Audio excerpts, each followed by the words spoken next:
Good morning, good afternoon and good evening students. English with Madhusan channel में आपका स्वागत है। यदि आपने मेरे इस चैनल को अभी तक सब्सक्राइब नहीं किया तो सबसे पहले आप मेरे इस चैनल को सब्सक्राइब कीजिए ताकि मेरे लेटेस्ट वीडियोस आपको टाइम पर मिलते रहें। स्टूडेंट्स, इस वीडियो के अंदर हम क्लास 8th की जो NCERT की इंग्लिश लिटरेचर की बुक है जिसका नाम है हनी ड्यू, उसका 4th पोएम जो है उसको हम डिस्कस करने जा रहे हैं इस लेक्चर में। The last bargain. A bargain is an agreement in which both party promise to do something for each other. Bargain क्या होती है? Bargain एक ऐसा एग्रीमेंट होता है जिसके अंदर हम क्या करते हैं कि आपस में दोनों जो पार्टीज़ हैं वो डिसाइड करती हैं, प्रॉमिस करती हैं कि वो एक दूसरे के लिए कुछ करेंगे। Someone is looking for work waiting to be hired. तो इसमें दिखाया हुआ एक आदमी बैठा है जिसके हाथ में आप देख रहे हो साइड में उसने एक फावड़े को, एक कस्सी को रख रखा है। वो चाहता था कि उसको कोई हायर करे, यानी किराए पर उसको अपने यहाँ काम दे, बदले में उसे कुछ दे। He strike a bargain but thinks it worthless. तो उसने बार्गन्स की, कई लोगों के साथ उसने मोल भाव किया। बार्गन मतलब मोल भाव करना होता है ना। तो कई लोगों से उसने बार्गन किया। ही ट्राई ट्वाइस अगेन, बट एक बार उसने बार्गन कर लिया, 2 बार फिर और बार्गन कर लिया, लेकिन उसको कोई भी पसंद नहीं आया। फाइनली इन द लास्ट बार्गन, इसलिए उसने लास्ट बार एक बार्गन की और उसके अंदर लास्ट बार्गन में उसने क्या किया? He is happy as never before. उस बार्गन के बाद वो बहुत ज़्यादा खुश था कि वो उसके उतना खुश वो कभी भी नहीं था। वट इज़ द बार्गन, आखिर वो बार्गन ऐसी थी क्या? यानी बार्गन का मतलब वो क्या ऐसा मोल भाव था, क्या ऐसा सौदा था जिसके अंदर वो बहुत ज़्यादा खुश हो गया। Why it is the best, उसने इसी को बेस्ट क्यों माना है वो हम देखेंगे। कम एंड हायर मी, तो इसमें जो पर्सन है वो कहता है कि आओ मुझे हायर कर लो, मुझे किराए पर रख लो, मुझे काम दो। I cried while in the morning I was walking on the stone powered road. तो पथरीली सी जो रोड है उसके ऊपर वो चल रहा था आदमी, और वो चिल्ला रहा था कि मुझे काम पर रख लीजिए।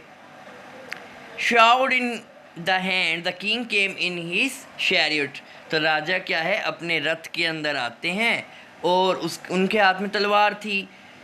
ही हैड माई हैंड, उन्होंने मेरा हाथ पकड़ा और मुझे कहा कि मैं तुम्हें हायर करूँगा क्योंकि मेरे पास शक्ति है, मेरे पास पावर है। इस पावर काउंटेड फॉर नॉट, यानी कुछ भी नहीं थी, शून्य थी मेरे लिए। तो यानी जो पर्सन है कहते हैं मुझे इस पावर, राजा की पावर से कोई फ़ायदा नहीं है, मैं गुलाम बन के नौकरी नहीं करना चाहता, काम नहीं करना चाहता, इसलिए मुझे उससे कोई फ़र्क नहीं पड़ता राजा की पावर से। और मैंने उसको मना कर दिया और राजा वहाँ से चला गया अपने शैरियट में।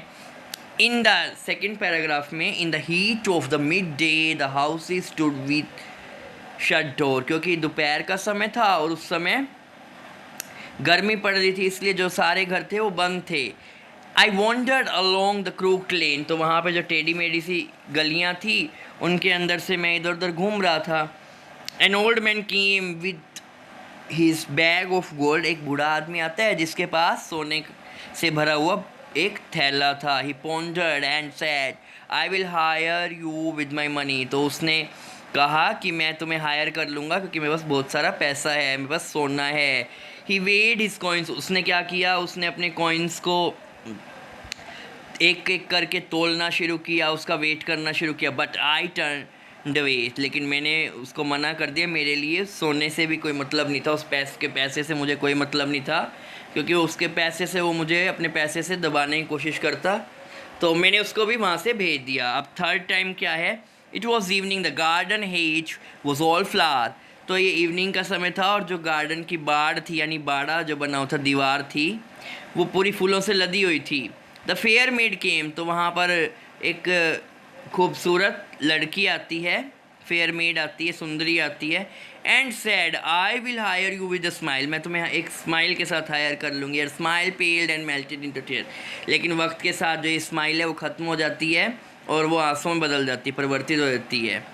And she went back alone in the dark, और वो अंधेरे में अकेली चल जाती है, यानी वो भी अपनी स्माइल से भी मुझे हायर नहीं कर पाई, क्योंकि पैसा है, पावर है या खूबसूरती है, स्माइल है, वो सभी एक ना एक दिन ख़त्म हो जाते हैं। अगर आपके पास आज पैसा है तो कल हो सकता है ना हो। तो पैसा भी कभी सबके पास नहीं रहता, और ना ही खूबसूरती रहती है, ना ही पावर रहती है। तो वो किसी भी चीज़ से इम्प्रेस नहीं हो पाता, किसी चीज़ से सेटिस्फाइड नहीं होता है वो मैन, और किसी के साथ भी काम पे जाने से मना कर देता है। लास्ट पैराग्राफ में हम देखते हैं, the sun glistened on the sand, जो सूरज की रोशनी है वो किसके ऊपर पड़ रही थी? रेत के ऊपर पड़ रही थी, जो नदी किनारे रेत थी। द सी वे ब्रोक वे वोडली, इधर उधर जो है समुद्र की लहरें हठपन के साथ, वे वर्डली का मतलब है हठ के साथ, एक जिद के साथ इधर उधर लहरें तट पर टकरा रही थी। A child sat playing with shells, वहाँ पे उसने एक बच्चा देखा जो कि शंख सिपियों के साथ खेल रहा था। ही रेज्ड हिज हेड, उसने अपना सिर ऊपर उठाया। सीम्स टू नो मी, और ऐसा लग रहा था कि मानो वो बच्चा मुझे जानता है। And said I hire you with nothing, और उसने मुझे कहा कि मैं तुम्हें बिना किसी पैसे के या बिना किसी चीज़ के हायर कर लूँगा, मैं बदले में तुम्हें कुछ नहीं दूंगा और अपने पास किराए पर रखूँगा। Hence From henceforward that bargain stuck in the child play made me a free man. बच्चे की जो खेल खेल में की गई बार्गन थी, उसके कारण मैं एक फ्री आदमी बन गया। यानी बच्चे जो होते हैं वो मासूम होते हैं, और उसकी जो खेल खेल में बार्गन थी वो मुझे पसंद आई, और क्योंकि इसके कारण मैं एक फ्री मैन बन गया, मैं किसी का गुलाम नहीं रहा किसी भी चीज़ का।